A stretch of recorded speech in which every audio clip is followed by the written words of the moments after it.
Now, back to that Kevin Show with Kevin McCullough. All right, my next guest operate a place that not only is hope in name, but offers hope in a very significant way that I'm not sure any place I've ever personally witnessed I can vouch for as much. And let me just give you a quick personal side to this story. There is a place that deals with a very difficult stage of people's life. And when they come there, many times they've exhausted any and all other opportunities. And the people at a place called the Oasis of Hope have been offering hope to those that are struggling with cancer for a very long time. And in fact, it was, I believe, in the mid-1980s, 85, 86, 87, somewhere in there, when my mom was diagnosed with stage 3 initially, and it quickly became stage 4 breast cancer, that we actually went and knocked on the door of this little, at that time, it was a little medical clinic in Tijuana, but it is now a full-fledged hospital that is doing amazing things. And I'm so honored to have Dr. Francisco Contreras join us, as well as Daniel Kennedy from the Oasis of Hope. Gentlemen, thank you for being here. It's an honor. Thank you very much for having us. Thank you. Dr. Contreras, in 1985, my mom was diagnosed with pretty devastating news. She had a very aggressive form of cancer, and she was told 6 months was about all she would be able to squeak out of life. She was about 5'8" at the time, 5'7.5", something like that, weighed maybe 105 pounds, soaking wet.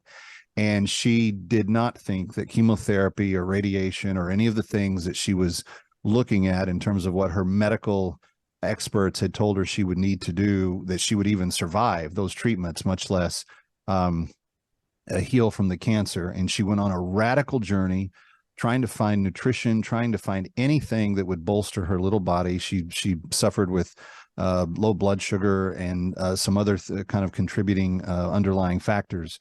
But when she found out about Oasis of Hope, she really did feel like she had found a genuine place that she could go and genuinely have not only her faith embraced, but find real nutrition and medical help.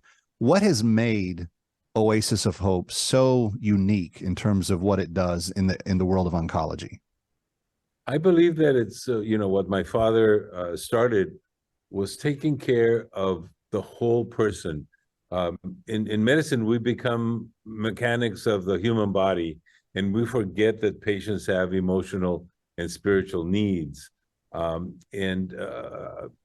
father just believed that that was a reason for the biggest failure, especially in oncology, where every year more people die of cancer than the year before, in spite of all of the advances in money and brains that have been put to fight it.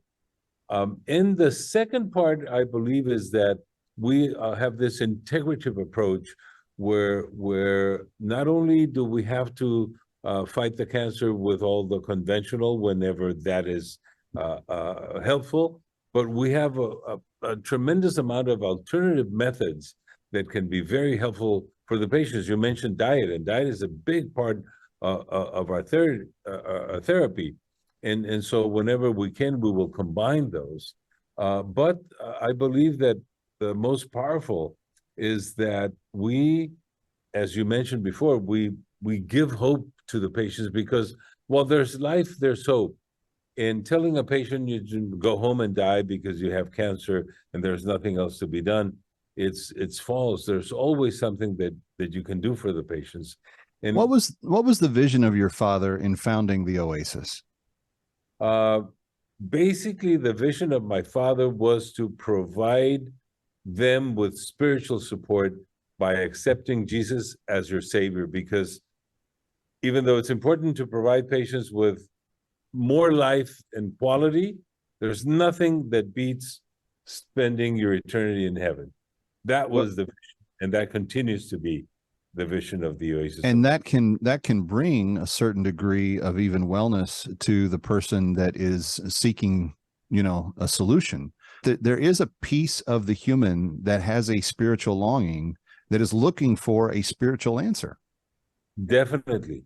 And I think that is, what is continued to be missed by doctors, even Christian doctors, at this time and age.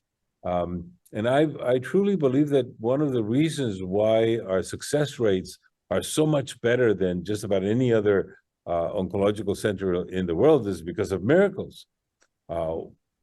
People, once they spiritually set themselves by relaxing about their future, because eternally it's been resolved by the fact that they accept Jesus Christ as their savior, they set themselves up for miracles. And so we see many of those, and we have been blessed by that. Yeah. From the time when I visited the clinic, and that was a long time ago, mid 1980s. It was a small building. There were a couple of attached buildings. The staff was wonderful. It was the same kind of spiritual emphasis and all the rest. What Oasis of Hope has turned into, and for those that are watching on the screen, you're going to see an amazing, beautiful building here. How did this growth occur? How many people are you treating each year? What is kind of the bandwidth capacity of what you're able to do? Well, now we treat about 350 new cancer patients a year, and so we have many patients because many of them survive and continue to do treatment. Our staff is about 100 now, so it's a large enterprise. But we've worked very hard to maintain the spiritual support for our patients and that family ambience that we create for the patients, so that they feel that they're in this happy place and not a hospital with doom and gloom all the time. And so our patients are quite happy. Dr. Francisco Contreras, I owe your father a great deal of thanks for the kindness that he showed my mom personally and for what the staff did while she was there. It did not ultimately stop her cancer, but it went from a 6-month prognosis to nearly 3.5 years. And for us, that was incredible, because when we did have to finally say goodbye, we had gotten a lot more time with her than we'd ever dreamed of. And I attribute the Oasis of Hope to that directly. Gentlemen, thank you so much. Thank you. Kevin McCullough coming right back from Times Square. Don't go away. Ready or not, he'll be right back.